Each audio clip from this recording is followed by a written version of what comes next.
오늘 함께 보실 말씀은 누가복음 19장 1절로 10절까지 말씀입니다.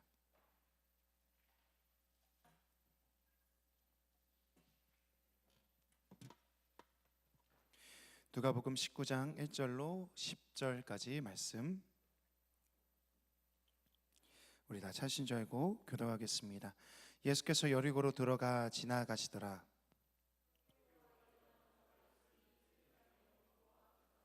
그가 예수께서 어떤 사람인가 하여 보고자 하되 키가 작고 사람이 많아 할 수 없어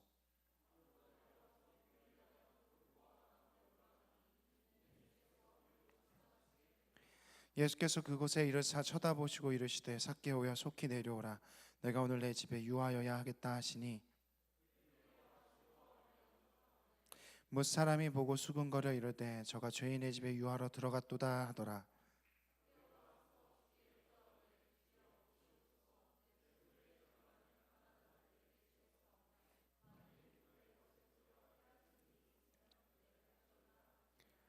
예수께서 이르시되 오늘 구원이 이 집에 이르렀으니 이 사람도 아브라함의 자손이미로다. 인자가 온 것은 잃어버린 자를 찾아 구원하려 함이니라. 아멘. 우리가 지난주에 요나에 대한 이야기를 나눴습니다. 선지자였고 그리고 죽기까지 하나님의 뜻에 순종하지 않았던, 자기의 정의가 훨씬 더 중요했던 지독한 우상 숭배자가 요나라는 사람이었습니다. 요나를 통해서 우리는요, 우리 안에 있는 정의가 때로는 이것이 우리의 우상이 될 수 있다는 것을 발견하게 됐습니다. 한 주간 꽤나 많은 청년들한테 이런 얘기 들었습니다. 제가 판사인 것 같습니다. 여러분의 한 주의 삶은 좀 어땠습니까? 이런 문자를 받았거든요. 한 주 동안 설교를 듣고 무언가를, 어떤 결정들을 실행하려고 했는데 그게 잘 되지 않아서 참 자괴감을 느낀다는 문자였습니다. 그런 생각이 들었습니다. 우리는 어쩌면 타인에게도 판사가 될 때가 있겠지만요, 자기 자신에게도 엄격한 판사가 될 때가 있다는 것을 보게 됩니다. 너무 엄격하죠. 어떻게 한 주의 설교를 듣고 우리의 삶이 한순간에 바뀌겠습니까? 쉽지 않은 일입니다. 우리가 우리 스스로에 대해서도 너그러워졌으면 좋겠습니다. 너무 엄격하게 우리 스스로를 옥매지 않고 하나님께서 우리를 이끌어 가시는 것을 신뢰함으로 바라보는 우리의 신앙이 되길 원합니다. 그러한 우리의 청년들이 되길 소원합니다. 오늘 좀 나눌 이야기는요, 또 다른 이야기를 여러분과 같은 다른 주제로 나눠보고자 합니다. 오늘 우리 시대의 우상은요, 이전처럼 뭔가 이렇게 형상을 띠고 있지 않습니다. 생각보다 우리 눈에 띄지 않습니다. 훨씬 더 교묘하고 은밀하게 우리 가운데 들어옵니다. 우리는요, 무엇이든지 우상이 될 수 있습니다. 얼마나 무엇이든지요, 이미 여러분의 삶의 중심인 것들이요, 지극히 당연한 어떤 것들이요, 심지어는 이거 없이 나는 살 수가 없다라고, 나는 이거 살 가치가 없어라고 느끼는 그 무엇이 여러분의 우상일 가능성이 굉장히 높습니다. 이 은밀하고 강력한 우상들은요, 최종적으로 우리의 인생을 파괴합니다. 어떤 방식일까요? 보통은 잘못된 길로 향하게 하죠. 목적지가 틀린 겁니다. 열심히 살았는데, 열심히 걸어왔는데, 열심히 쫓아왔는데 전혀 다른 방향으로 향하게 만드는 거죠. 오늘은 새로운 우상에 대한 이야기를 해보려고 합니다. 누가복음 19장 1절과 2절입니다. 제가 한번 읽어드릴게요. 예수께서 여리고로 들어가 지나가시더라. 삭개오라 이름하는 자가 있으니 세리장이요 또한 부자라. 오늘 이 누가복음 1장 19장 1절과 2절 말씀이요, 그냥 보통의 말씀이지만 좀 특이합니다. 왜 그러냐면요, 등장인물의 이름이 나오기 때문입니다. 여러분 한번 생각해 보세요. 지금까지 예수님의 제자 아니면 특별한 관계에 있는 사람을 제외하고는 성경에서 누군가의 이름이 등장한 것은 굉장히 드문 일입니다. 대부분 어떻게 표현되죠? 한 맹인, 아니면 38년 된 병자, 어떤 백부장, 수로보니게 여인, 이 정도 수준으로 그 사람에 대해서 알려줍니다. 근데 저자는요, 직접적으로 한 사람의 이름을 등장시키고 있습니다. 아마도 이 이름에 어떤 의미가 있기 때문이겠죠. 삭개오라는 이름은요, 히브리어로 자카이오스라고 합니다. 이 단어는 자카크라는 단어로부터 비롯되어졌습니다. 자카크는 어떤 뜻이냐, 이런 겁니다. 청결, 깨끗, 순수, 이런 의미를 갖고 있습니다. 되게 좋은 의미잖아요. 그러니까 깨끗, 순수, 청결, 이런 의미래요. 되게 생수 이름 같죠, 그렇죠? 이온 음료 같은 이름입니다. 그런데 오늘 삭개오란 사람의 삶은요, 청결과 순수와 깨끗과는 전혀 거리가 먼 그런 사람이었습니다. 왜냐하면 아시다시피 그의 직업이 세리였기 때문입니다. 아마 세리라는 직업에 대해서 잘 알고 있을 겁니다. 세리는 어떤 사람입니까? 그러니까 세금 관리를 하고 있는 그런 공무원 같은 사람이죠. 근데 이 당시에 굉장히 천대받았습니다.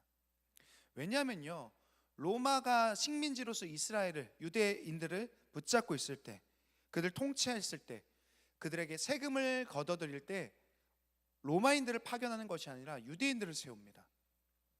그 중에 한 명을 세리로 둬서 이 세리로 하여금 그들의 세금을 걷어들이게 합니다. 되게 똑똑한 방법 아닙니까? 로마를 향한 적대감을 갖지 않게 하고 세리를 향한, 자기 동족을 향한 적대감을 갖게 만드는 로마의 방식이었죠. 그런데 이 세리에게는요, 월급이 따로 없었습니다. 대신 거둔 세금 중에서 일부를 그가 가지게 되는 거죠. 그들이 정직했으면 좋았겠지만요, 대부분 세리들은 그렇지 않았습니다. 세리들은 대부분 부자였고요, 그래서 사람들은 세리를 사람으로 여기지 않았습니다. 그 당시에 어느 정도로 이 사람 대접을 못 받았냐면요, 예수 시대의 예루살렘이라는 책을 보면요, 당시에 가장 천대받던 직업에 대해서 1단계부터 4단계까지 나눠 놓습니다. 1에서 4로 내려갈수록 더 천대받는 직업입니다. 1단계에 있는 직업은 어떤 것이냐면요, 이런 겁니다. 당나귀 취기, 푸주간 주인. 이거 되게 좀 별 볼 일 없는 직업이죠. 2단계 개똥 수거자.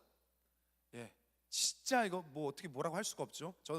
하지만 저도 매일 저희 개의 똥을 수거하고 있습니다. 저도 이런 사람이죠. 그 중에 세리는 어떤 사람이냐면요, 4단계에 있는 사람이었습니다. 어떤 직업들과 같이 있는지 한번 들어보세요. 투전꾼, 그러니까 도박꾼들이죠. 고리대금업자, 비둘기 경주 도박꾼. 4단계에 있는 직업에 대해서요, 설명할 때 이렇게 표현합니다. 4단계는 전부 속임수를 쓰는 직업들이며 법률적으로는 이방인 노예보다 못한 취급을 받았다. 노예보다 못하대요. 특히 그중 세리는 아예 대놓고 죄인이라고 말하며 도둑이나 강도와 같은 취급을 했다. 게다가 이들의 지갑에 있는 돈은 바꾸지도 못했고 가난한 사람을 구제하는 돈으로도 쓰이지 못했다. 불의한 돈이기 때문입니다. 삭개오를 아는 사람들은요, 그를 그의 이름으로 부르지 않았습니다. 그 뜻을 아는 사람들은 다 비웃었을 겁니다. 뭐 청결, 뭐 순결, 순수, 이름 대신 그를 부르는 호칭이 따로 있었죠. 7절에 보니까 뭐라고 얘기합니까? 죄인입니다. 아마 좀 점잖게 죄인이었겠죠. 뭐 강도, 도둑, 뭐 깡패, 아니면 뭐 쓰레기, 바퀴벌레 이 정도겠죠. 세리에 대한, 이 삭개오에 대한 사람들의 인식이었습니다. 그럼에도 불구하고 삭개오는요, 꽤나 성공했어요. 아시다시피 삭개오는 부자였다라고 얘기합니다. 당시 여리고는요, 이 유대 지방에서 되게 큰 성읍 중에 한 가지였거든요. 이 여리고의 세리였다면요, 삭개오는 큰 부자였을 겁니다. 또 한 가지, 삭개오를 표현할 때 그냥 세리라고 하지 않습니다. 세리장이었더라 이렇게 얘기합니다. 당시 유대 땅에는요, 3명의 세리장이 있었습니다. 그 밑에 수많은 세리들이 있죠. 그중 한 명이 삭개오입니다. 3명 중에 한 명이에요. 지금으로 하면은 한 국세청장 정도 될까요? 고위 관료 정도 되겠습니다. 그러니까 삭개오라는 인물은요, 돈도 있죠, 권력도 가졌어요. 한마디로 얘기하면 뭐예요? 성공한 인생입니다. 부족함이 없는 인생이에요. 그런데 어느 날 삭개오가 한 소문을 듣게 됩니다. 예수란 분이 나타났는데 어떤 이는 그를 메시아라고 말하기도 하고 어떤 이는 그를 선지자라고 말한다. 사람들 병도 고쳐주고 귀신도 쫓아준다. 근데 그에게 가장 호기심이 있었던 이야기 중 한 가지는 이런 거죠. 예수는 자기와 같은 세리들도, 그런 죄인들도 가까이 한다, 차별하지 않는다, 이런 얘기를 이 삭개오가 듣게 되죠. 그래서 이 예수께서 자신의 마을로 들어온다는 소식을 듣고 삭개오의 마음이 동합니다. 어떻게 하죠? 그가 예수를 보기 위해 아주 특별한 행동을 하게 됩니다. 그게 누가복음 19장 4절 말씀인데요, 우리 같이 한번 읽어보도록 하겠습니다. 시작. 앞으로 달려가서 보기 위하여 돌 무화과 나무에 올라가니 이는 예수께서 그리로 지나가시게 되밀어라. 오늘 19장 4절 말씀해 보면요, 삭개오의 특이한 행동 두 가지가 나타납니다. 뭐냐면요, 이런 거예요. 달려가서, 그리고 나무 위로 올라갔다. 이 당시 문화 속에서는요, 중요한 건 오늘날 같이 뭐 자유나 권리에 대한 것들이 이 당시엔 그렇게 중요하지 않았습니다. 당시에는 뭐가 중요했냐? 명예나 품위 같은 것이요, 생명처럼 여겼습니다. 자존심 상하는 일 못해요. 안 돼요.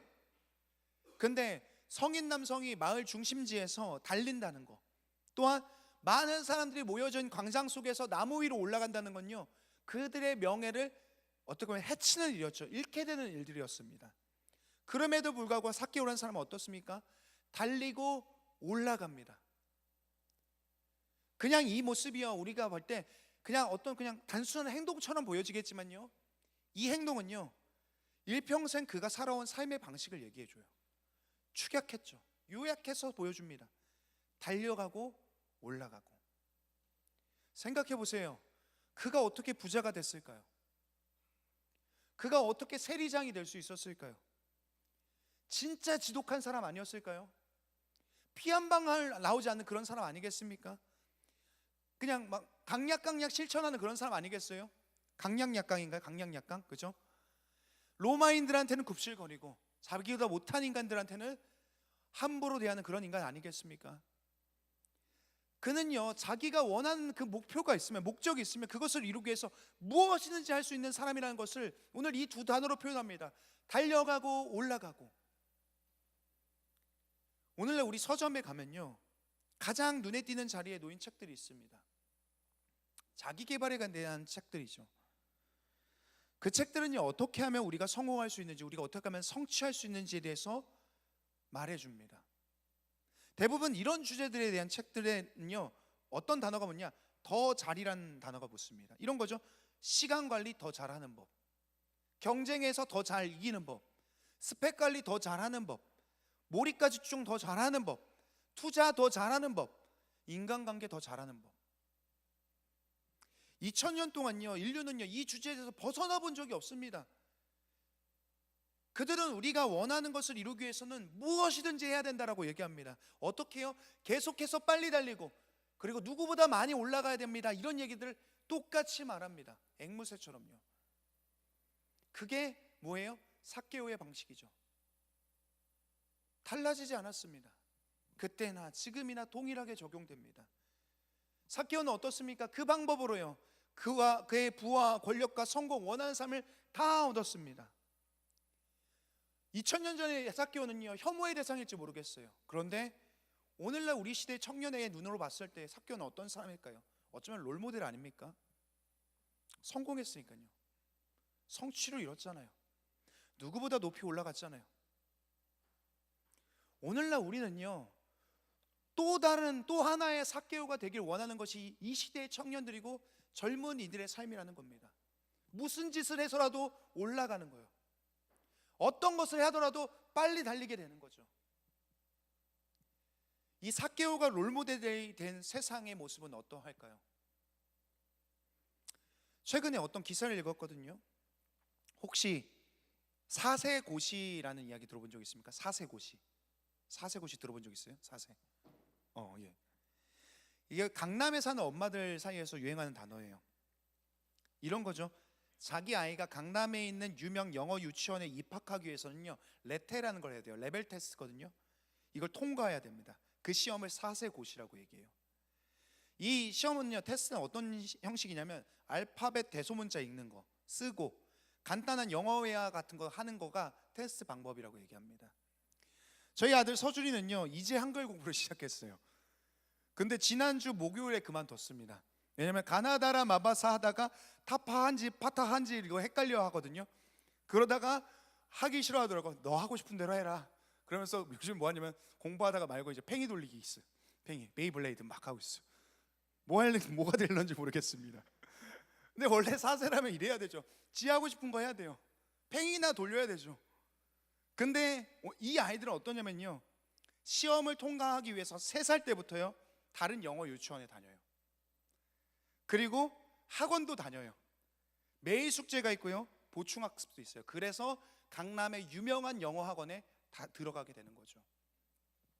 근데요, 안타까운 건 뭐냐면요, 이 기사에서요 9살 이하의 역류와 우울증 불안장애로 인한 건강보험 청구 건수가 최근 5년 동안 3배 이상 증가했다는 겁니다. 무슨 얘기냐면요, 이런 거예요. 2020년에는 1037건입니다. 2024년에는 3000건이 넘었어요. 계속 증가하고 있습니다. 올해는 얼마나 될지 모르겠어요. 무슨 말이냐면요, 초등학교 가기 전부터 정신과 진료를 받는 아이들이 계속해서 늘어간다는 겁니다. 성공과 성취가 우상이 된 이 나라의 단면이죠. 근데 이런 거잖아요. 못 버티는 애들은 미쳐가는 거예요. 이거 하다가 안 되니까 미치는 거죠. 우울증 걸리는 겁니다. 근데 미칠 것 같은 상황에서도 버티고 버틴 애들은요 올라가요. 막 걔들은 올라가요. 그런 애들이 어떻게 되죠? 이 나라의 엘리트들이 돼요. 전 그런 생각이 들었습니다. 그렇게 성장한 아이들은 어떤 사람일까? 자기가 누군지 알까? 자기가 뭘 하고 싶은지 알까? 자기가 뭘 잘하고 좋아하는지 알까? 어린 사개오들이죠. 청년들은 어떨까요? 2023년 통계에 따르면요 20대, 30대의 자살률은요 인구 10만 명당 22명 정도의 수준이라고 얘기합니다. 근데 자살 원인을 보면요 굉장히 안타깝습니다. 정신적인 문제가 37%입니다. 경제적인 문제가 25%고요. 직장과 업무 스트레스가 7% 정도 됩니다.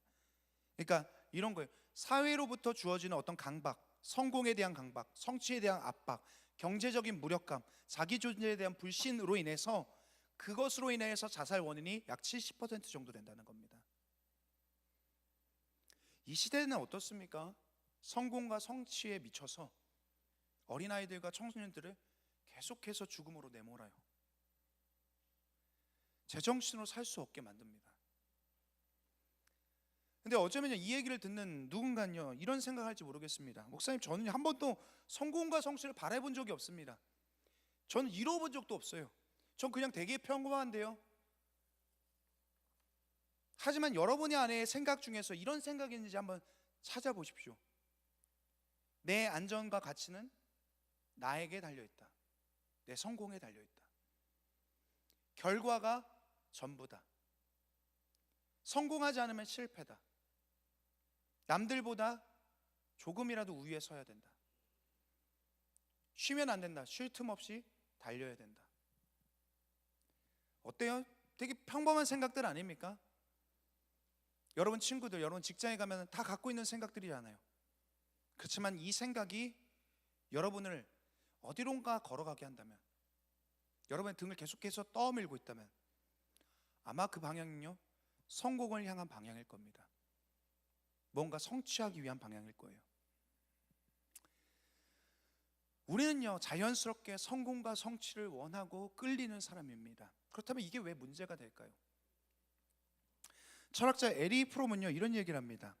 사람들은 자신이 가진 것, 자신이 갖고 있는 것, 성공과 명예와 재산으로 자신을 증명하려고 한다, 이런 얘기를 합니다. 우리 모든 사람들한테는요 정체성이라는 것이 있습니다.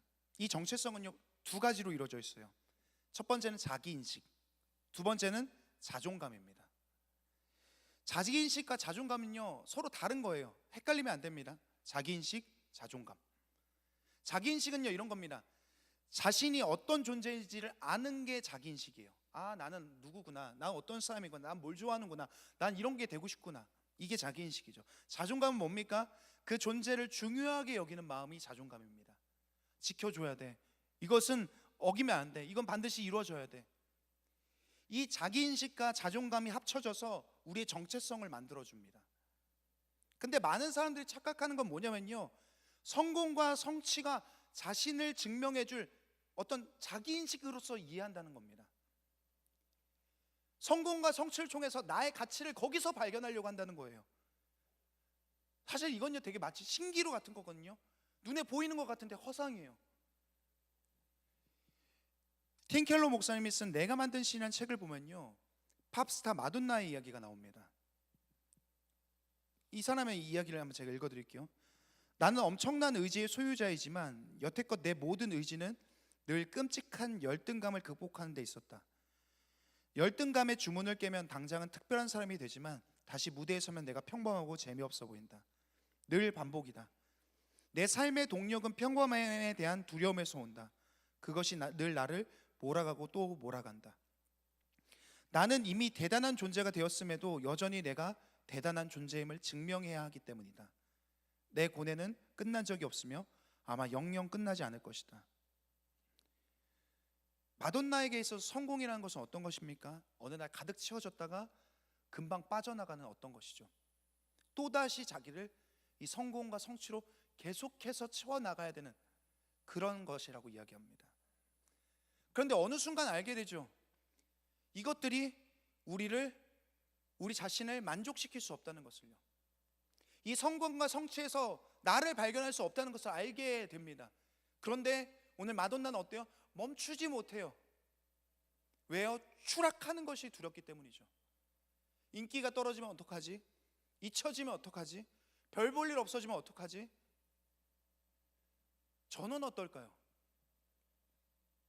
때때로 저에게 이 설교는요, 성공과 성취를 맛보게 해주는 자리예요.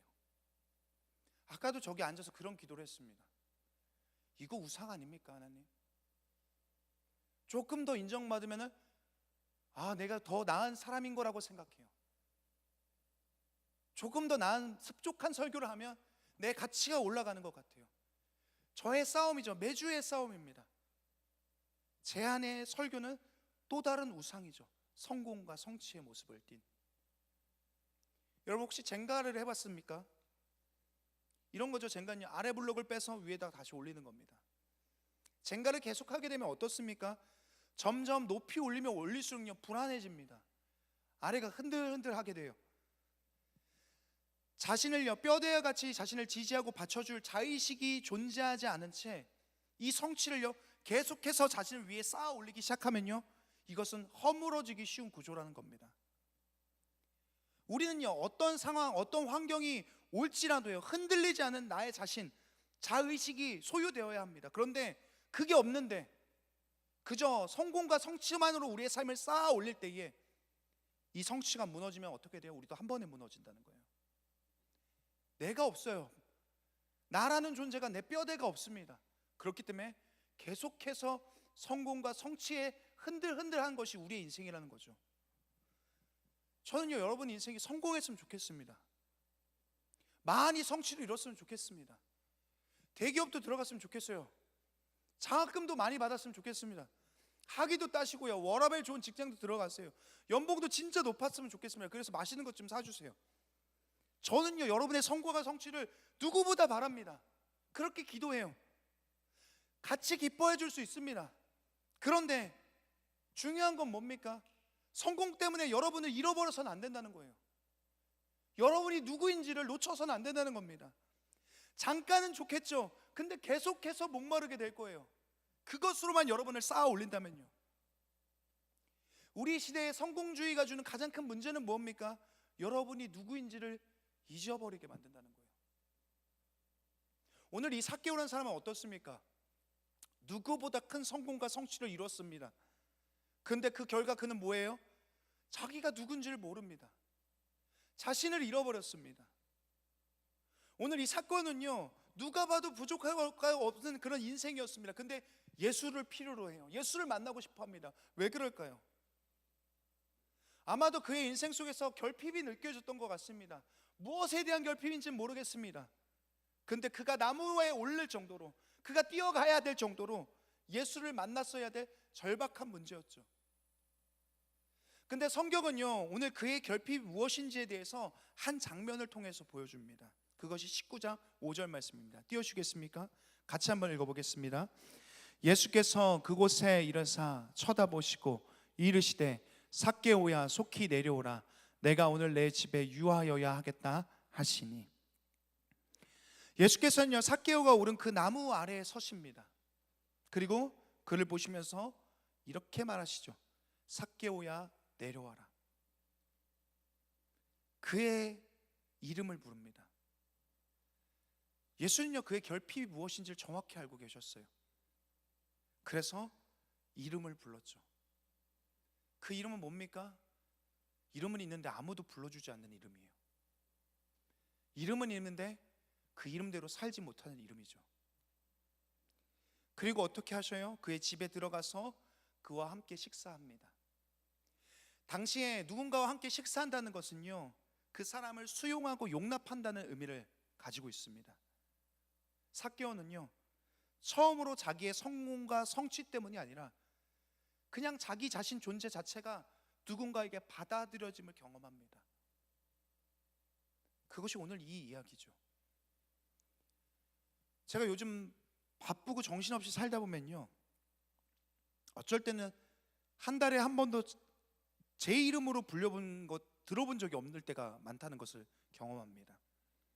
저는 보통 이름보다는 다른 호칭들로 불려지니까요. 뭐 집에서는 아빠, 교회에서는 목사님, 뭐 아내에게는 남편, 그리고 부모님께는 아들, 여러 다른 호칭으로 불려지지만 실제로 제 이름이 가끔씩 불려질 때에 아, 내가 그렇지, 이럴 때가 있어요. 굉장히 낯설게 들려질 때가 있죠. 이름이라는 것은 무엇입니까? 그 사람의 존재를 나타냅니다. 점점 잊혀져 가고 희미해져 가지만요, 이름은요, 그 사람이 본래 누군지를 드러내줘요. 오늘 예수께서요, 이 삭개오의 이름을 부른다는 것은 어떤 의미일까요? 우리가 잘 아는 김춘수라는 시인이 쓴 꽃이라는 시를 보면요, 제가 한번 읽어드릴게요. 내가 그의 이름을 불러주기 전에는 그는 다만 하나의 몸짓에 지나지 않았다. 내가 그의 이름을 불러주었을 때 그는 나에게 와서 꽃이 되었다. 이 시에서요, 시인은요, 그것의 이름을 부르기 전에는 아무 의미가 없었다라고 얘기해요. 그런데 그 이름을 부르는 순간 그것은 하나의 몸짓에서 꽃이 되었다, 이렇게 얘기합니다.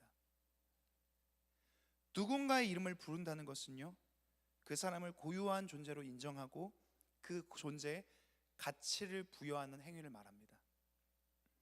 삭개오의 이름은 어떻습니까? 사라진 이름이죠. 아무도 그를 부르지 않습니다.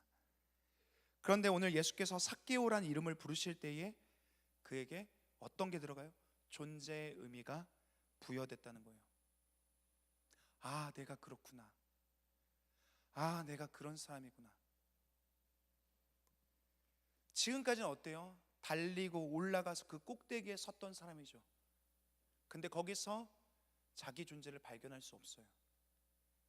그런데 예수께서 오늘 그의 이름을 부르실 때 마침내 자기 자신을 발견하게 됐다는 거죠. 그래서 오늘 삭개오는요, 처음으로 자기의 불려진 이름 그대로 살아갈 것을 결정합니다. 그것이 오늘 19장 8절 말씀입니다. 같이 한번 읽어보도록 하겠습니다. 삭개오가 서서 주께 여짜오되 주여 보시옵소서, 내 소유의 절반을 가난한 자들에게 주겠사오며 만일 누구의 것을 속여 빼앗은 일이 있으면 내 갑절이나 갚겠나이다. 삭개오는요, 지금까지 많은 사람들에게요, 세금을 과잉징수했습니다. 그런데 이제 그것을요, 돌려주겠다는 겁니다. 이 돌려줄 때요, 보통 율법의 규정이 있습니다. 법칙이 있습니다. 어떻게 돌려주냐면요, 민수기 5장 7절 말씀을 보면 이렇게 되어 있습니다.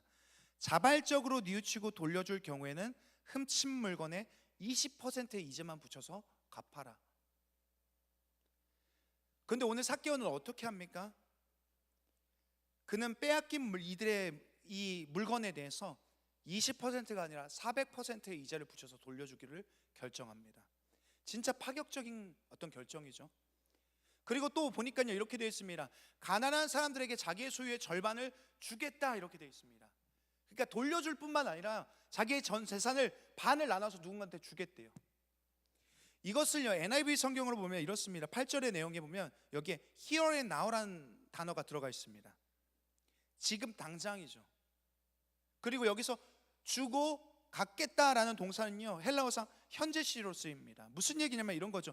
즉시, 지금, 당장 하겠습니다. 이 말은 어떻게 되는 거예요? 우리 시로 하면 이런 거죠. 지금 망하겠습니다, 이런 거예요. 지금 거지가 될 거예요.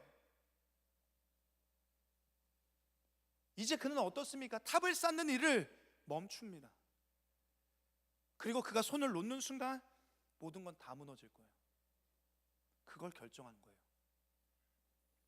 삭개오의 이야기를 듣는 여러분은 어떻습니까? 예수를 따름으로써 어떻게 망하게 되는지 보여주는 전형적인 예 아닙니까? 우리가 너무 두려워하는 일이죠. 삭개오는요, 예수를 만나고 처음으로 내려와 봤습니다. 한 번도 하지 않은 말과 결정들을 해봤습니다. 앞으로 그의 인생은요, 성공과는 거리가 멀 거예요. 그의 수입은 눈에 띄게 줄어들 거고요, 이전에 누렸던 것들은 아무것도 누리지 못하게 될 겁니다. 그렇지만요, 그가 얻게 된 것이 있죠. 그는 이제 다른 사람들보다 높은 자리에 올라가기 위해서 누군가를 괴롭히지 않아도 돼요. 자기의 창고를 배부르게 하기 위해서, 채우기 위해서 다른 사람 것을 빼앗지 않아도 됩니다. 대신 그가 무엇을 얻게 됩니까?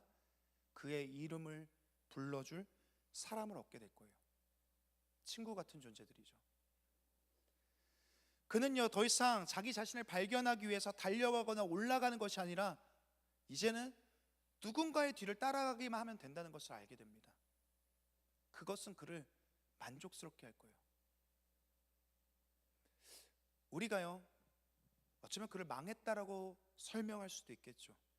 그렇지만 정말 그를 실패한 인생이라고 할 수 있을까요? 여전히 우리는요, 이 이야기를 들으면서 불안할지 모르겠습니다. 성경은요, 우리에게 이렇게 얘기합니다. 고린도후서 3장 17절입니다. 우리 같이 한번 읽어보겠습니다. 주는 영이시니 주의 영이 계신 곳에는 자유가 있느니라. 하나님께서는 하나님의 사람들에게 주시는 선물이 있습니다. 그것이 무엇이냐? 자유입니다. 이 자유는요, 내 멋대로 하는 그런 자유를 말하는 게 아닙니다. 우리로 하여금 하나님 안에서 주어지는, 묶여있던 모든 것에서 풀려나게 하는 그런 자유를 말하죠. 이 자유는요, 우리에게 성공과 성취가 필요 없어지는 걸 말하지 않습니다. 여전히 우리는 성공과 성취를 위해서 열심히 살아야 되고 최선을 다해야 됩니다. 그런데 단지 성공과 성취가 원래 자리로 돌아가게 만드는 것이 자유입니다. 삭개오의 구주였던 존재는 누굽니까? 돈과 성공이었죠. 그런데 이것이 예수로 대체됩니다. 그래서 이제 돈은요, 돈의 원래 자리로 돌아가요. 어떻게 하죠? 선을 행하고 사람을 섬기는 도구가 됩니다. 예수께서 그의 안전과 정체성의 근원이 되시니까 더 이상 그는 올라가지 않아도 됩니다. 성공하지 않아도 돼요. 애쓰지 않아도 됩니다. 그는 충분히 만족스럽습니다. 예수가 주시는 자유는 이런 거죠. 성공이 여러분의 주인이 되지 않는 거예요. 성취가 여러분이 달리고 올라가야 될 어떤 방향이 되지 않는 겁니다. 더 이상 성공 때문에 여러분이 안전을 또는 평안함을 느끼지 않아도 됩니다. 전혀 다른 방향의 새로운 주인들이 여러분이 안전을 느낄 만한, 여러분이 만족할 만한 그러한 주인이 생기게 되는 거죠. 그것이 예수를 만난 이들의 자유입니다. 사랑하는 청년 여러분, 성경이 말하는 인생의 방향에 대해서, 목적에 대해서 설명할 때 그것은 속도나 높이에 대한 이야기를 하지 않습니다. 대신 이런 얘기를 하죠. 누구와 함께 갈 것인가에 대한 이야기를 해요. 여러분의 인생의 길 속에서 빨리 달리기만 한다면 아마도 여러분의 템포를 맞출 수 있는 사람이 많지 않을 겁니다. 여러분의 인생에서 여러분이 높이 올라가기만 원한다면 아마도 그 높이를 따라갈 수 있는 사람들 그렇게 많지 않을 겁니다. 그렇지만 성경은 대신 이렇게 얘기하죠. 빠르지 않아도 되고 높지 않아도 되지만 함께 가길 원한다. 그것이 오늘 예수께서 삭개오라는 사람을 부르신 이유였고 목적이었습니다. 세상은 계속해서 우리에게 속일 겁니다. 그러면 실패한 인생 아니야? 만족할 수 있겠어? 불안하지 않을까? 아무도 널 기억하지 않을 거야. 여러분한테 계속해서 다시금 성공과 성취를 여러분의 우상으로 삼으라고, 방향으로 삼으라고, 주인으로 삼으라고 계속해서 유혹할 겁니다. 그렇지만요, 오늘 성경의 약속을 한 가지 약속을 읽고 오늘 이 설교를 마치겠습니다. 마태복음 6장 26절 34절입니다. 두 구절인데요. 우리 같이 한번 읽어보겠습니다. 공중의 새들을 보아라. 그것들은 씨를 뿌리지도 않고 거두지도 않으며 곳간에 모아들이지도 않는다. 하지만 너희 하늘 아버지께서는 그것들을 먹이신다. 너희는 그 새들보다 훨씬 귀하지 않느냐? 그러므로 내일 걱정하지 마라. 내일은 내일이 염려할 것이고 한날의 괴로움은 그날로 충분하다. 성공과 성취를 위해서 살아가지 마십시오. 오늘을 여러분 충성스럽게 살아가십시오. 그것이 우상이 되는 인생이 되지 마십시오. 오늘을 하나님 앞에서 살아갈 때, 그분과 함께 동행하며 나아갈 때 여러분의 인생은요 그 어느 때보다 평안할 겁니다. 안전할 겁니다. 만족함을 누릴 수 있을 겁니다. 제가 하는 말이 아닙니다. 오늘 성경이 여러분에게 주는 약속입니다. 세상의 유혹에, 세상이 하는 말 때문에 여러분이 마음이 계속해서 흔들린다면 예수가 여러분을 무엇이라고 부르시는지 다시 돌아가십시오. 높이 올라가서 거기서 떨어질까 봐 불안한 마음이 든다면 예수가 내려오라는 소리에 귀 기울이십시오. 거기서 예수를 만날 때 여러분 가운데 있던 우상과 같은 것들이 다시 예수로 인하여 대체되어져서 다시금 여러분에게 세상이 주지 못하는 평안과 안전을 줄 겁니다. 만족함을 여러분에게 주실 겁니다. 그러한 청년들 되길 간절히 축원합니다. 우리 함께 찬양하고 기도하도록 하겠습니다.